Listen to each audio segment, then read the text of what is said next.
Welcome back to my FireRed series. For a small piece of context, earlier in the year my wife and I decided to foster cats, and we had picked up our very first foster, whose name is Churro, the day before I recorded this video. About 48 hours after that, we decided to adopt him, so he is now our cat. Hope you all have warm, fuzzy feelings now. Let's get into the video. Okay, today in the studio we are joined by the cat. It is hanging out on my keyboard for my PC, not for my Mac, so I can at least record this audio. You can probably hear him right now. He thinks that the mouse on the computer is a toy, so he follows it around and attacks it. Anyways, yeah, we're gonna see if I can actually do this voice recording. So let's get into it. Today I'm going to be using only the Charizard line in Pokemon FireRed. Of all of the starters, I expect that this one is going to be the most challenging. I think that Blastoise is going to be the best. I think that Venusaur is going to be middle of the pack, and that Charizard is going to be the worst. I'm making these assumptions because overall water type has proven to be very good in solo challenges. Next, the grass and the poison type are not very good offensively, so they tend to not get very good times as a result. However, these types benefit because of their status conditions. Like, Venusaur's success is all rooted in the fact that it had access to sleep powder. With the Charizard line, things are unfortunately not very good because fire just isn't very strong against the Elite Four in Kanto. We have Lorelei, who mostly has water types, followed by Bruno, who's decent in this game.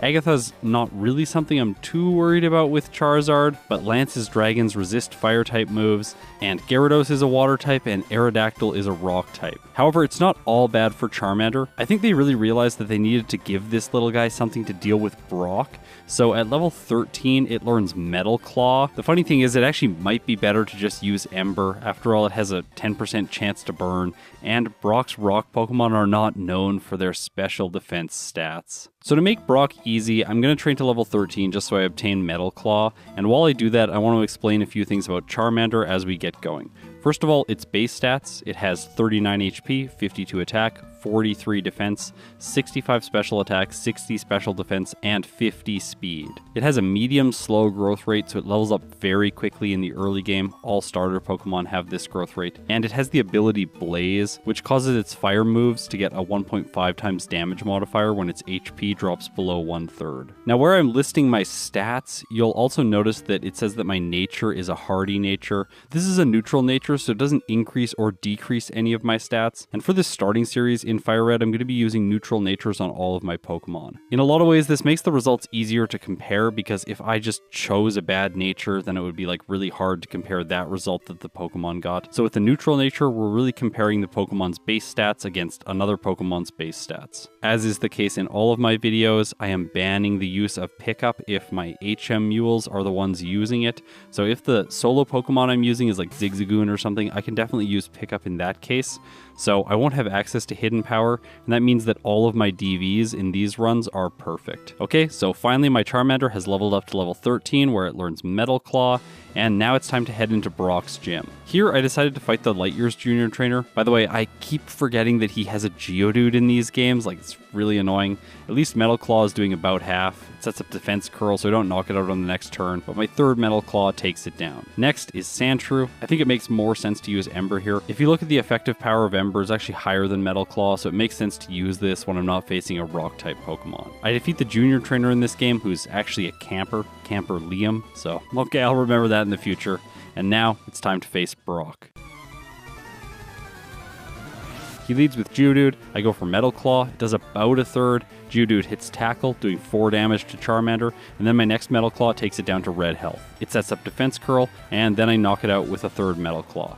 Okay, time for the Onix. This is the one I'm most scared of. I go for Metal Claw against it, it misses, and then Onix gets a critical hit with Rock Tomb, which knocks Charmander out in a single hit. Okay, that wasn't good. In the next fight, I make it back to Onix, and this time I decide to not use Metal Claw. After all, Onix has huge defenses. I go for Ember, and it burns right away, which honestly is so lucky. This status halves the damage that a burned Pokemon does when it uses a physical move. Yes, in Generation 3, this is actually not modifying your stats in any way. That's a change that was made starting in this generation. So in Generation 1 and 2, it actually does have your stats. As a result, Charmander isn't taking that much damage, and I'm able to defeat the Onix. So that's a quick first badge. After the gym, I grab the running shoes, and it's strangely late to be obtaining these things. And after that, I defeat the first mandatory bug catcher, and this gives Charmander enough experience to evolve into a Charmeleon. So as we head into Mount Moon, I just want to mention the implication of evolution, because I don't get a lot of chances to talk about it. Whenever your Pokemon evolves, it actually means that the level up moves that it learns are learned at higher levels. So there is some merit to keeping your Pokemon at a lower level and learning moves faster and then evolving them after that. However, I don't think in this case that really makes sense. I'm just going to be able to go faster if I have the higher base stats of the evolution. In the cave, I pick up the rare candy. After that, I face the mandatory super nerd. By the way, he's really easy for Charmeleon. I do get a chance to learn Smokescreen here. In my recent videos, I am trying to play better when I have an accuracy lowering move like this. In the past, it's been the case that I've tried to set up too many Smokescreens, or perhaps I've kept the move on my moveset far too long. Like maybe I wouldn't teach a good move to Charmeleon and just try and keep Smokescreen thinking it's going to save me in some like really tight spot, but no, that tends to not be the best way to play, so hopefully I'm not going to make any mistakes with this move today. I grab the Dome Fossil, and then outside of the cave there are these two guys. One of them will teach your Pokemon Mega Punch, and the other one will teach your Pokemon Mega Kick. These are move tutors that stand in for TMs that were available in Generation 1. In this case, it makes sense to teach Charmeleon Mega Punch. I don't like Mega Kick just because of its accuracy. I know Mega Punch doesn't have perfect accuracy either, but Mega Kick is just like really inaccurate. So in Cerulean City, I don't think there's a choice to make. I'm definitely going to want to face the rival first, so let's do it.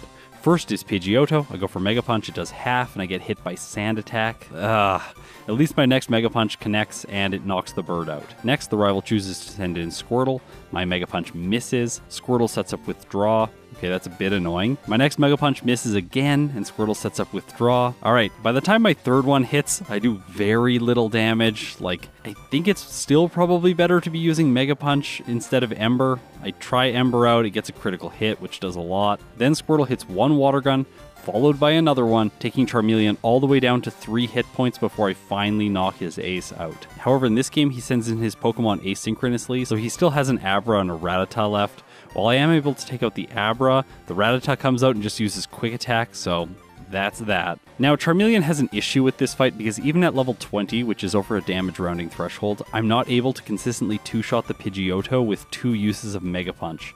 As a result, Sand Attacks can stack up and get really bad. In the next fight, I have less than half health before the Squirtle comes out, so yeah, this one ends up as a loss. I'm going to try this fight again because I really don't want to train at this portion of the game. There is only one grass patch available to me, and the Pokemon there are at very low levels. I take the Pidgeotto out, only having my accuracy lowered once.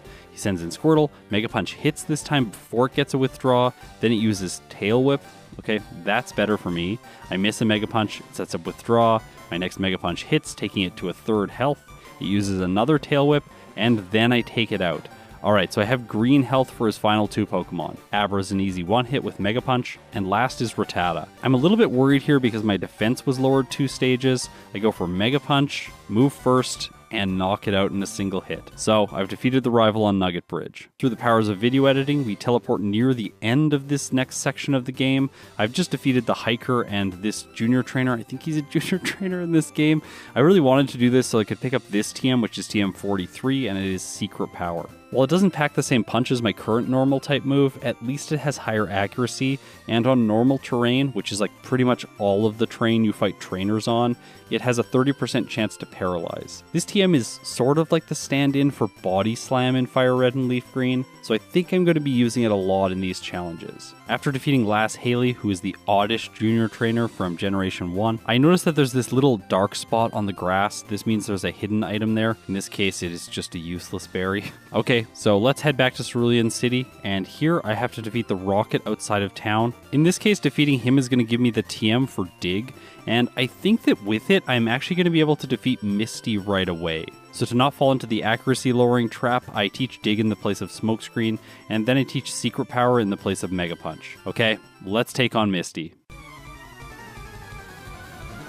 First is Staryu, and if this was Generation 1, I know that I'm going to outspeed because it has 38 speed in that game. I go for Secret Power, and it one-hits. Okay, so that's a good start to the fight. I'm going to be able to consistently get to the Starmie. Now, in Generation 1, this thing has 56 speed, so Charmeleon would be speed tied with it.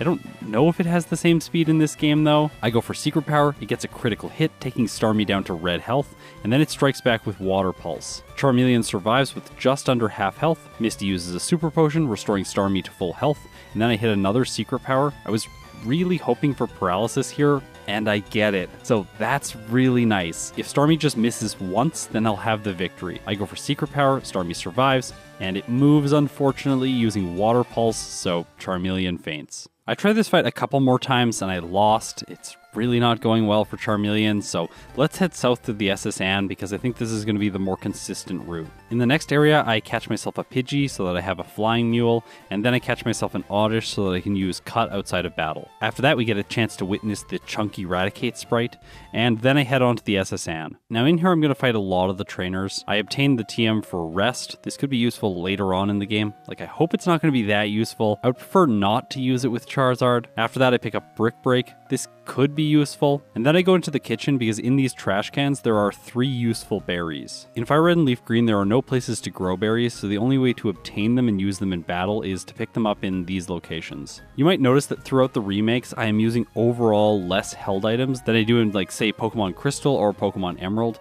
and that's really because held items are just a little bit harder to come by in these games. Okay, so with that, let's fight the rival here. He shouldn't be too difficult.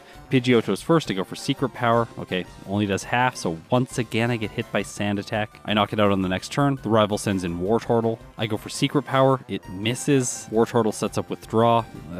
So when I hit it, it only does a third. But then it strikes back with Water Gun, which does about a quarter to me, so that's not nearly as bad as the previous fight. I knock it out with 3 more uses of Secret Power and move on to his chunky Raticate. I really have to say this sprite has grown on me a lot. When I first saw it, I thought it was so silly, and now I'm just like, yeah, this is like the way Raticate should look. So good. When I do a playthrough of FireRed and Leaf Green with Raticate, I'm going to have to get the thumbnail art drawn so that it looks exactly like this sprite. Last is Kadabra, and of course Secret Power gets the one hit. So with that fight out of the way, it is time to backtrack to Cerulean City and take on Misty again. Now the training on the SS Anne did put Charmeleon over the next damage rounding threshold, so I'm hopeful that this is going to be enough for me to take the victory. Staruse first, I one hit with Secret Power, and now it's time for the Starmie. I go for Secret Power, it doesn't quite do half. It strikes back with Water Pulse, but this also doesn't do half to me now. And then I learned something about Misty in the remakes.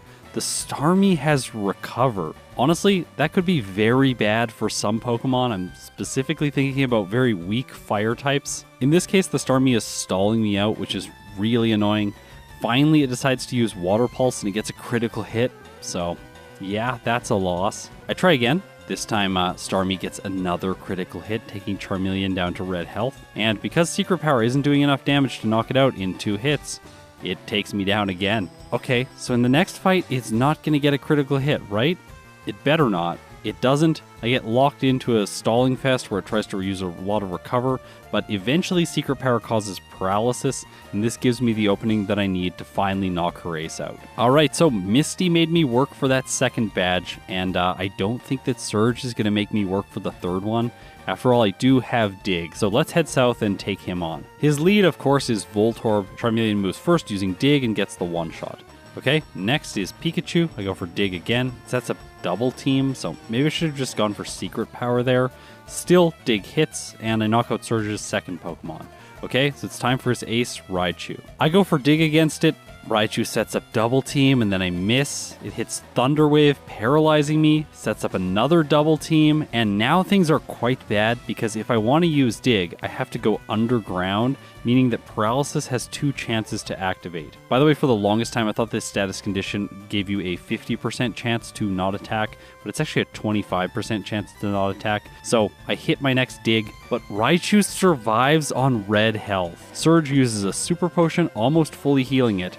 Paralysis prevents me from attacking. Raichu sets up another double team. Alright, this is getting into like unwinnable territory. And in this case, I just don't get the luck I need, and the Raichu finishes Charmeleon off. Okay, so let's try that again. This time on the Pikachu, when I use Dig, it actually activates Static, so I get paralyzed before the Raichu comes out. I really should be using the Cherry Berry that I picked up. Instead of trying to go for Dig here against the Raichu, I might as well use like Ember or Secret Power.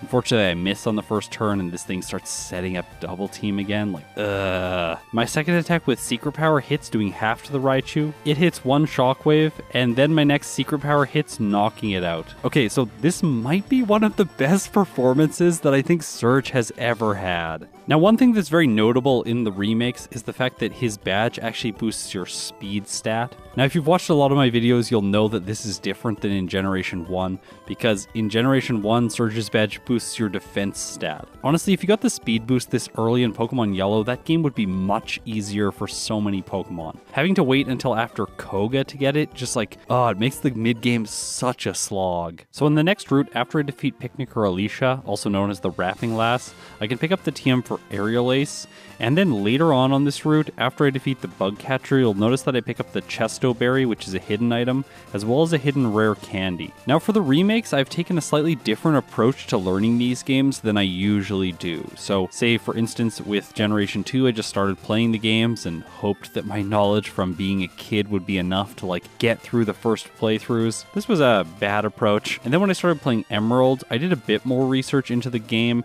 However, I really didn't research the items well enough. So after I did my Butterfree playthrough, I actually went through and systematically researched all of the items that I think I would need for a typical solo challenge. For example, I determined where all the items in certain categories are, so like where are all of the rare candies, where are all of the PP restoring items, where are all of the TMs, and where can I find, let's say, all of the held items. That last category is actually a bit frustrating in Generation 3 because most of the held items are just held by wild Pokemon, and there is no finite method that you can always obtain them with in a playthrough. However, if you're a grass, fire, or water type, I can at least buy the held items in the game corner when I get there. However, before that's the case, I have to make my way through Rock Tunnel, and here we can see a small disadvantage that the Charmander line has when compared to the Bulbasaur line. And that's that it doesn't evolve at level 32, so Charmeleon's going to evolve into Charizard at level 36. Near the end of the tunnel, I use the move tutor to teach Charmeleon Rock Slide, and then I go up against Hiker Dudley, the self-destructing hiker. Now he wasn't an issue for the Venusaur line, obviously I had 4 times damage,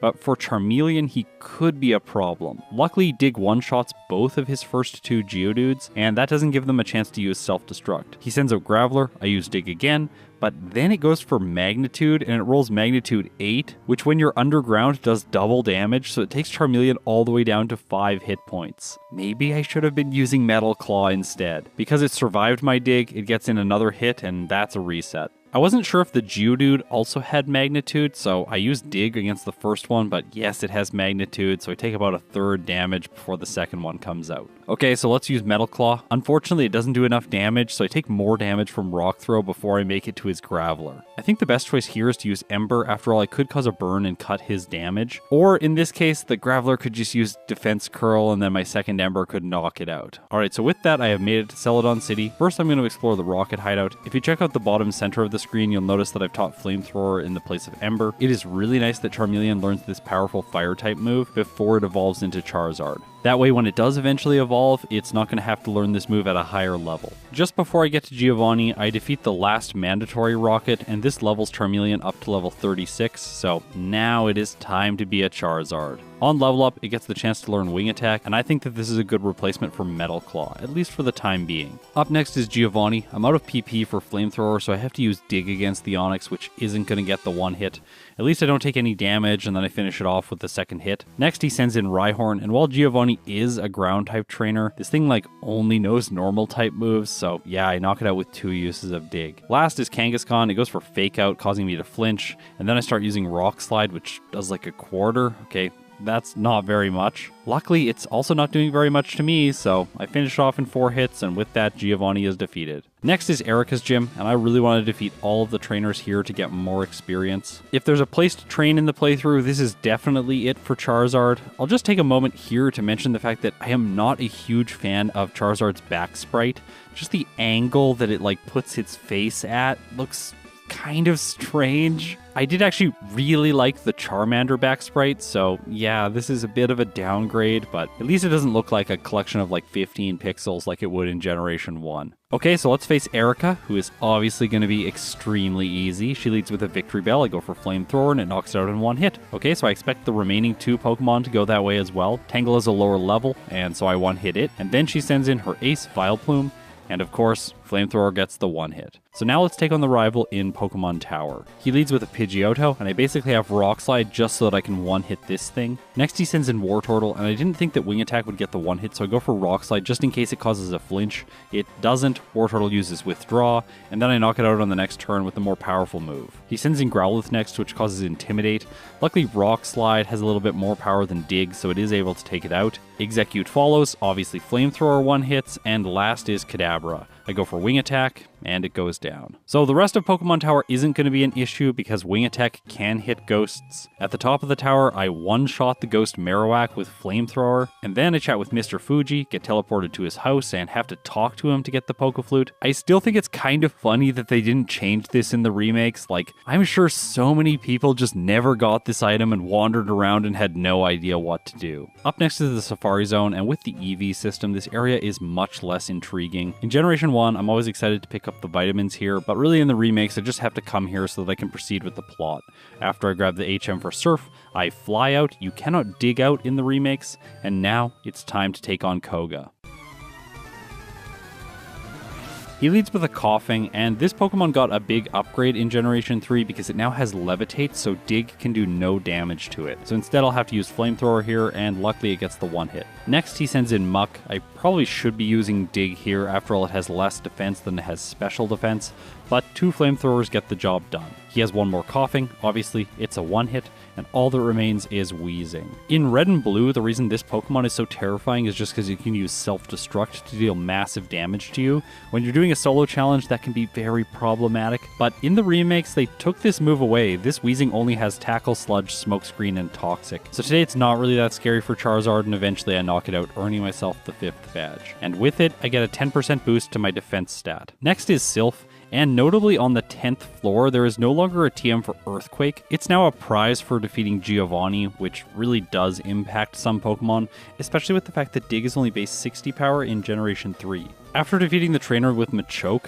Charizard gets a chance to learn Slash, and I think that this is going to be a big upgrade for Dig. After all, I can get Earthquake later on in the playthrough, and with Koga out of the way, like, I don't really need Dig. Rock Slide is going to be better against Blaine anyways. I head down to floor 5 next, pick up a PP up, and then I take on the mandatory trainer with Arbok. You might think that Dig would be useful here, but no, Flamethrower just gets the one hit. With that out of the way, I think I'm ready to take on the rivals, so let's do this. He leads with Pidgeot, I go for Rock Slide, and it doesn't get the one hit. This thing is so annoying, by the way. Like, Pidgeot has just enough bulk to survive the hits when they really matter. Luckily, it only goes for Wing Attack, doing very little, and I finish it off with a Flamethrower on the next turn. Next, he chooses to send in Blastoise. Makes sense because it has super effective damage. But instead of that, it just takes a page out of Pelipper's book and uses Protect. That's annoying.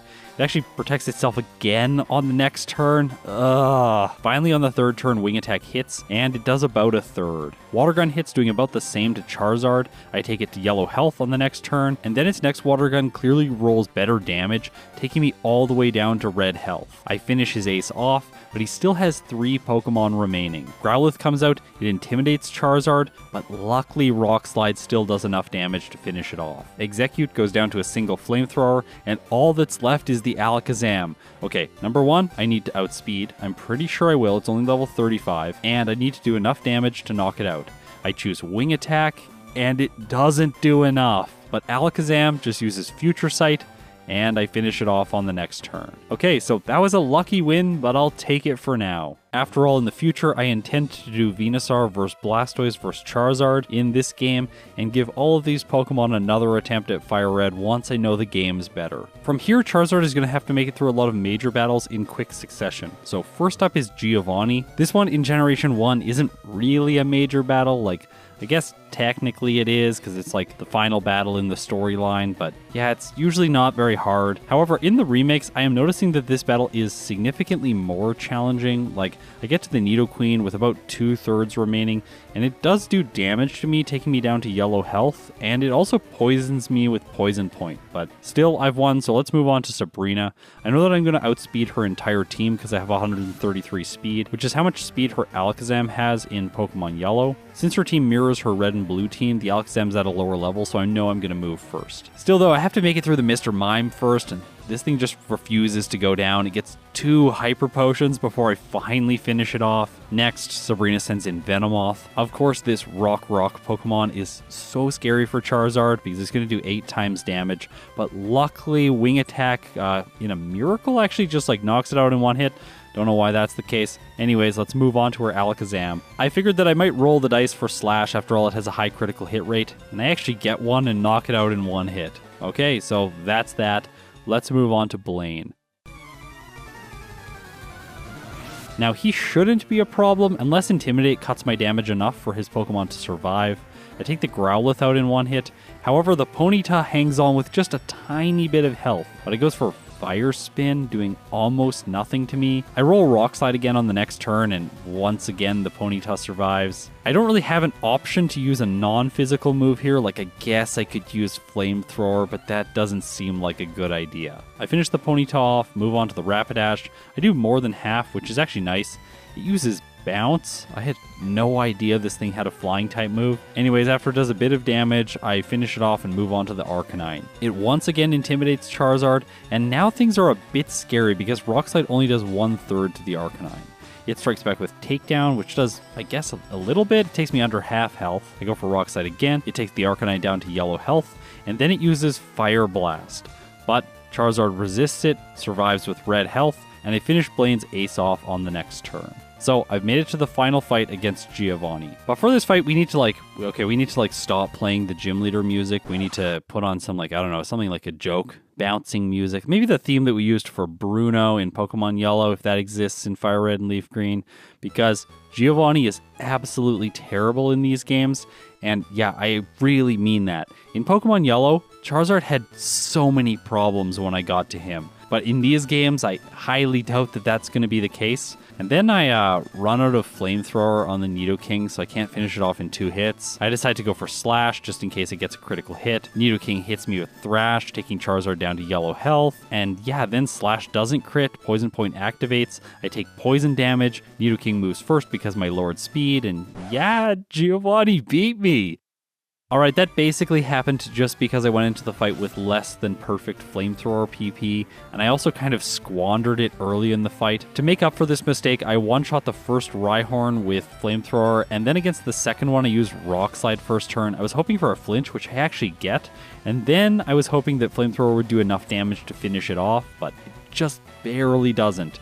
I get my speed lowered with Scary Face as a result, and then Giovanni uses a Hyper Potion. Luckily, one Flamethrower followed by a Wing Attack takes out the Rhyhorn, and I move on to the Dugtrio. Against it, I one-hit with Wing Attack, and now all that's left are the Nidos, but I have enough Flamethrowers to use 2 on each of them.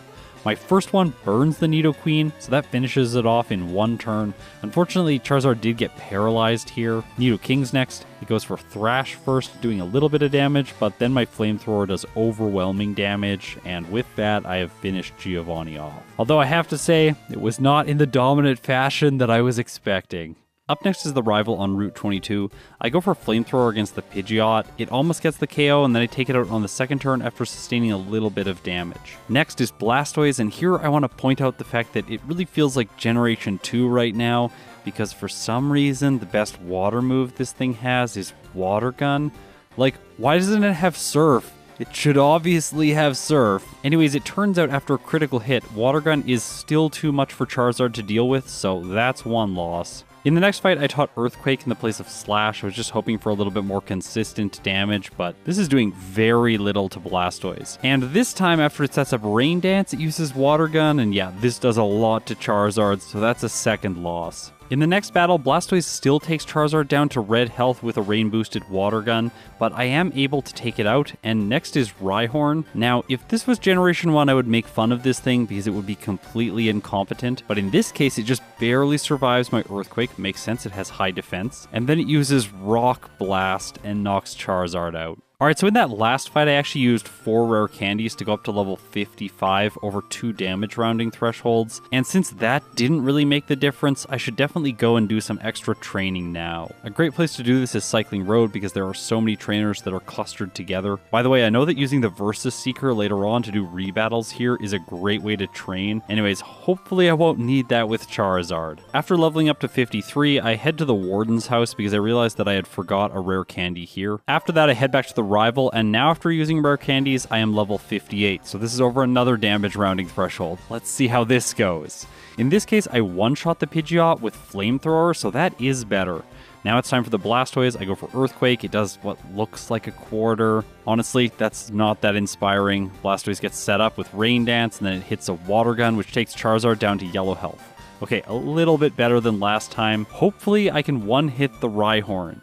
Instead of going for Earthquake, I try Flamethrower thinking that this thing might have low enough special defense, but it just barely survives again and uses Rock Blast, getting a critical hit and knocking Charizard out. In the next fight, however, Flamethrower rolls better damage and the Rhyhorn goes down to a single hit.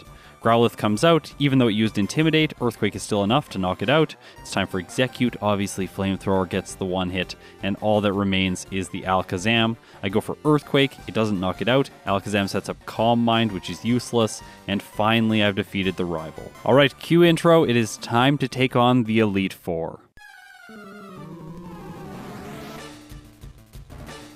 Lorelei's first, and she leads with Dugong. This thing's a lot scarier in Generation 3 for fire types because it has Surf. It does almost half to Charizard with one hit. I go for Rock Slide to finish it off on the next turn, and then she sends in Cloyster. Here, it makes sense to use a neutral Flamethrower because this thing has low special defense, and I take it out in one turn. Okay, next she sends in her very happy Lapras. I go for Flamethrower, it does half. Lapras hits Surf, taking Charizard down to red health. And unfortunately, it recovers some health with a Citrus Berry, so I don't think I'm going to get the KO. But apparently, Flamethrower has the role in it, so I knock the Lapras out. But then Lorelei sends in Slowbro, and I don't really have something that's good against this Pokemon. I go for Earthquake, it does less than half, and then the Slowbro finishes me off with Ice Beam. In the next fight, I make it back to the Lapras, but in this case, I don't get the better roll with Flamethrower, and as a result, after Lorelei uses a full restore, this fight is looking really bad. However, then I roll better damage, and I do take the Lapras out, but I have 2 hit points left over for the Slowbro, so unless Rock Slide causes a lot of flinches, oh, it does actually cause 1, so that's pretty good. But in the end, it still takes me out. So let's head back to the Safari Zone now because I forgot one TM in here, which is going to be very helpful for Charizard, and that is the TM for Sunny Day. In the next fight, I debated setting it up on the Dugong, but I think this might be a little bit premature. I'm not having problems against her first 2 Pokemon. And then the Dugong gets a massive critical hit. I figured at this point, like, might as well set up Sunny Day. This fight's awful. Dugong then selects Ice Beam, and I survive with 1 hit point. Like, what? Cloyster's next. Flamethrower obviously takes it out, and now it's time for the Lapras. I just wanted to see what the damage range was like here, and I actually get the 1 hit, so that's great. Next is Slowbro. Obviously, the critical hit from the Dugong was too much, so I do end up losing here. Now, you might wonder in situations like this why I don't just reset immediately when I get awful luck like that at the start of the fight. Well, normally I want to get footage of myself fainting so I can cut around it beautifully in the video. I really care about aesthetics, if you couldn't tell already by looking at my overlay. I did want to explore the damage range against the Lapras as well, but in the second fight I don't get as good of a roll. Like, it's a much worse roll.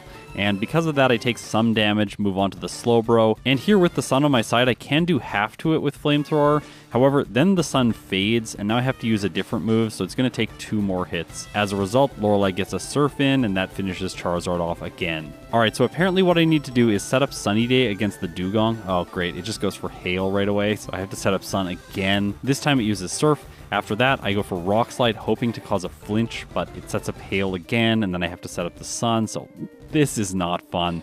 I finish the Dugong off. Next is Cloyster. Flamethrower takes it out. Then it's time for the Lapras. I don't get the good damage roll here. It survives, gets a Surf, taking Charizard down to low yellow health. And then I finish it off on the next turn. Okay, time for the Slowbro. Unfortunately, the sunlight fades. I go for Flamethrower anyways. It does half, so that's decent, but the Slowbro knocks me out again. Obviously what I need is more levels, and I have some rare candies left over, so I'm going to head to Victory Road and level up here once to take Charizard to level 62. After this training I can use 3 rare candies to take Charizard up to level 65, and this is over 2 damage rounding thresholds, so hopefully this will be enough for Lorelei. Instead of setting up the Sun this time, I just go immediately offensive and knock the Dugong out with 3 hits from Rock Slide. I had to use 3 because she used a healing item. Anyways, it's time for the Cloyster. Now since I want Sunny Day later into the fight for the Slowbro, I think I'll set up Sunny Day here. I get it, use Flamethrower, knock the Cloyster out, next is Lapras, which I was hoping to one-hit, but I don't, it survives on red health and then I take it out, but I have a lot more health for the Slowbro now.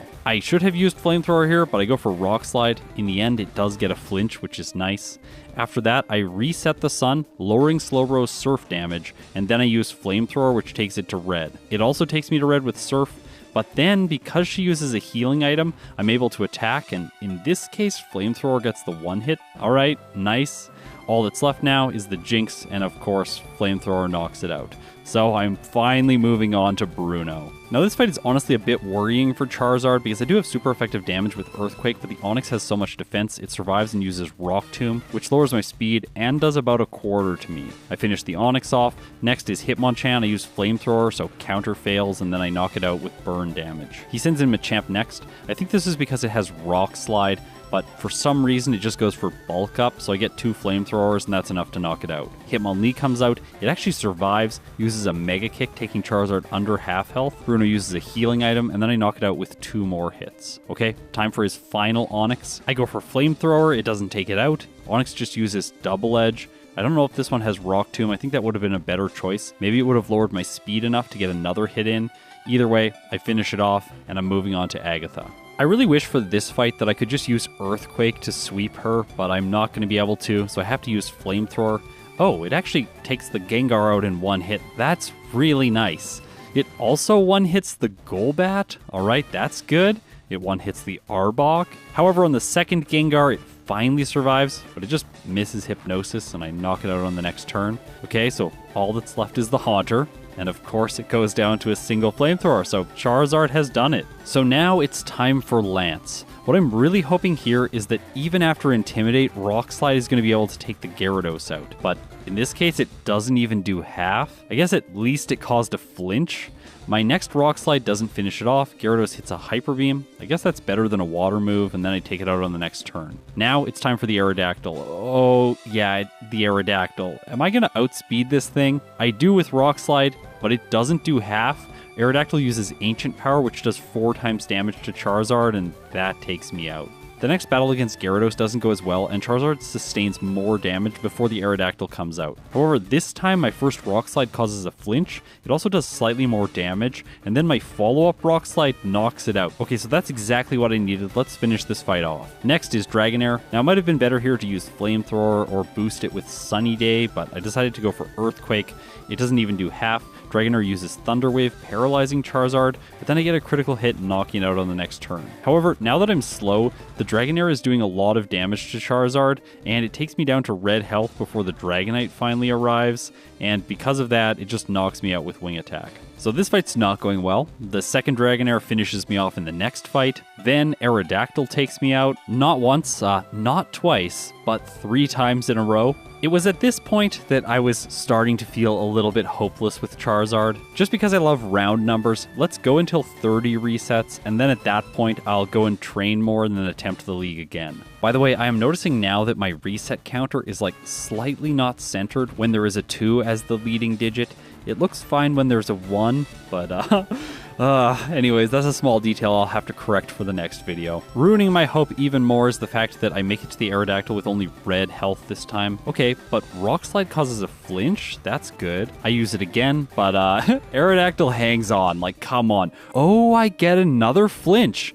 Okay, so now I'm out of Rock Slide PP, which is absolutely terrible because the Dragonite is still coming. I do have Rest though, so I have the potential to move Paralysis, and like maybe I can take the Dragonite out with Flamethrower. So I knock the Aerodactyl out, and then against the first Dragonair, I don't want to take any chances here, so I heal up with Rest. I specifically brought a Chesto Berry into this fight, so I only take 1 turn of damage from Outrage, and then I use Flamethrower, which gets a critical hit securing the knockout. Lance sends in his second Dragonair. Against this one, I'm going to set up Sunny Day to boost Flamethrower's damage. This lets me take the Dragonair down to red health. Outrage continues, taking Charizard under half health, and then I continue attacking with Flamethrower, finishing the Dragonair off. Okay, so now it is time for the Dragonite. Let's see how much a Sun boosted Flamethrower does.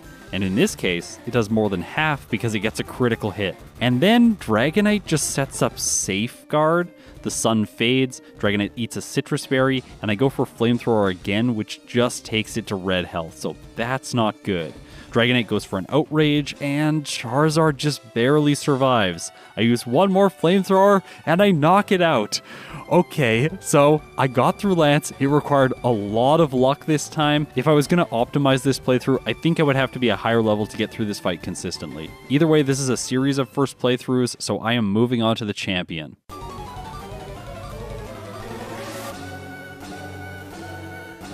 He leads with Pidgeot. This thing is so annoying. It's actually a really good lead, by the way. I don't think it's as good as the rival Sandslash in yellow, but like, it's pretty good. Anyways, I get a critical hit and I knock it out in one turn, so that's nice. Next is Blastoise. I go for Sunny Day, hoping to cut the power of its water type moves, but just uses Rain Dance, so I have to use Sunny Day again. Then it uses Hydro Pump, which still does almost half. I go for Rock Slide next. It causes a flinch, but doesn't do very much damage. Flamethrower is doing more. Blastoise sets up Rain Dance on the next turn and eats a Citrus Berry, taking it back above half health. I have to reestablish Sunny Day. I take another Flamethrower down to yellow health, and then I miss a Rock Slide. I really should have used Flamethrower, and as a result, he knocks Charizard out. Unfortunately, without a critical hit, I am not able to knock the Pidgeot out in one turn. This time I got a flinch though, which is nice. Now against the Blastoise, if I can get in 2 sun-boosted Flamethrowers, I am able to knock it out, which is great. I move on to the Rhydon next, and like, oh, I don't really have anything that's good against this. Like, I guess it has low special defense, so Flamethrower is the move. I go for it, and I actually get the knockout. Okay, so this might be the win. Next is Alakazam. I wanted a physical move here, so I went for Rock Slide, but in retrospect, I really think that Flamethrower would have been the better call. As a result of my misplay, the Alakazam survives, uses Psychic, and knocks Charizard out. I make it back to the Alakazam in the next fight. I use Flamethrower, and this time I knock it out. Executor's next. I knock it out with Flamethrower, and then the rival sends in Arcanine, which is sort of awful because it intimidates Charizard and then uses Extreme Speed, and it also looks like I am going to knock it out over 3 turns. I think because it has Extreme Speed, I should have used Rest right away, and as a result, I pay for that mistake with a loss. Sometimes things go wrong against the Blastoise, so I have one more reset there, but then in the next fight I make it back to the Arcanine. Here I have the Charcoal to boost my Fire-type damage, and then because the rival uses a full restore, and I didn't predict it and use Rest, the Arcanine is able to continue using Extreme Speed, and it knocks Charizard out. However, I've essentially figured out how to get through this fight. Use Rock Slide twice on the Pidgeot to knock it out, then Sunny Day on the Blastoise, and I'll get a 2-hit with Flamethrower by doing this. On the Rhydon, Flamethrower always gets the 1-hit, it also always 1-hits the Alakazam, and then on the Executor, I can actually use Rest to heal up so that I have good health for the Arcanine. I finish it off, the Fiery Doggo comes out intimidating me. I got hit by a Feather Dance earlier on, by the way, so I have -3 attack. Like, I really do not want to be using physical moves anymore. As a result, I have to resort to Flamethrower against the Arcanine. It doesn't do very much. I try Rock Slide, it does like about the same. I go back to Flamethrower because my health is getting low, and Blaze is going to start boosting Fire type's moves. By the way, I very rarely talk about this ability, but it is really key here. However, knowing the Arcanine has Extreme Speed, I play a little bit carefully, healing up with Rest when my health gets low, and by doing this, I am eventually able to finish it off. So after everything is said and done, Charizard clocks in with a time of 1 hour, 33 minutes, and 21 seconds with 32 resets at level 68.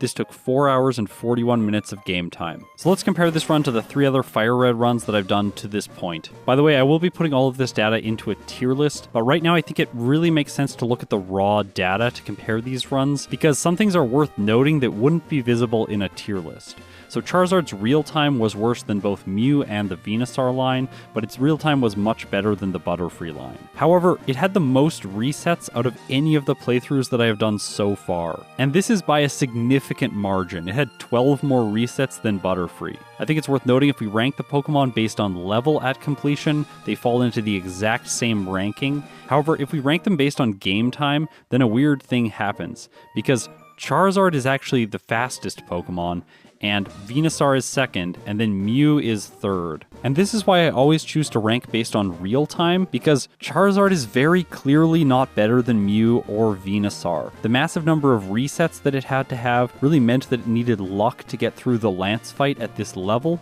and if I got through that fight consistently, then I would have accumulated more game time. Also, the reason that Mew's game time is so high is because it had so few resets. The more times you reset, the more artificially low your game time is. So whenever using game time as a metric, you really have to consider it in the context of either the real-time finish or the resets, because these two metrics help take into account the number of times that the Pokemon failed. Yes, of course, there is player error in those metrics, but none of these metrics are perfect in themselves. Either way, I'm pretty confident today giving Charizard the third place. However, I do think in the future that Butterfree might just outperform it. Its results are artificially low just because it was my first playthrough. Coming up next in this series is going to be my attempt with Blastoise only. Just in case you're wondering, I played all 3 of these playthroughs in the same 24-hour period, so none of the Pokemon were influenced by me reading more comments or researching the game more. Thanks so much for supporting me. You are all incredible. And with that, this video is done. I'll see you in the next one.